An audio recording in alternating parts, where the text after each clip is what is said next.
بسم اللہ الرحمن الرحیم۔ السلام علیکم دوستو، کیا حال ہے؟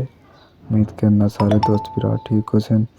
دوستو، آج کا ہمارا ٹاپک ہے دل کے دورے سے نپٹنا، یعنی کہ دل کے بارے میں جو ہے اس کو ہم دیکھیں گے۔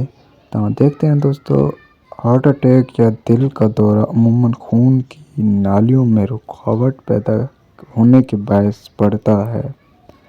رکاوٹ سے مراد کسی شریان یعنی خون کی نالی جو رگیں ہوتی ہیں کے اندر منجمد ہونے والا خون کا قطرہ جمع ہونے والا، یعنی کہ ایک قطرہ جو لوتھڑا بن جاتا ہے، جو مریض کی جان کا خطرہ بن سکتا ہے۔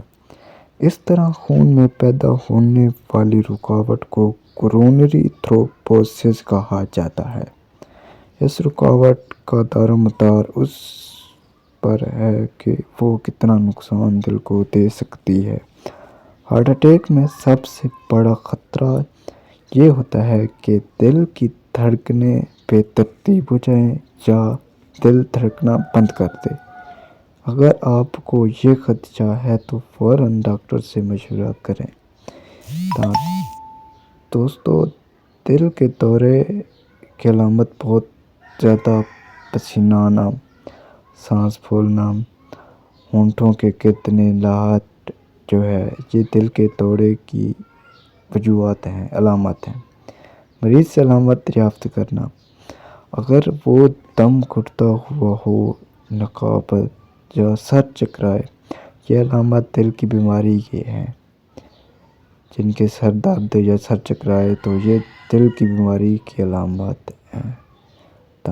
آگے ہے دوستو، سینے میں درد: اگر مریض اپنے سینے میں یا بازوں اور جبڑے میں شدید درد محسوس کرے تو وہ دل کی بیماری کا شکار ہے۔ اگر بے ہوشی طاری ہونا: مریض کی دل کی دھڑکن رکنے کی وجہ سے مریض بے ہوش ہو جاتا ہے۔ ایسی حالت میں مریض کو مصنوعی سانس دے دی جائے، اس کو جن کے مصنوعی سانس دینے کی کوشش کریں۔ آرام دہ حالت میں بٹھائیں، جس قدر بھی ممکن ہو آرام دہ حالت میں بٹھائیں۔ اس کے کندھوں اور سر کو سہارا دیں۔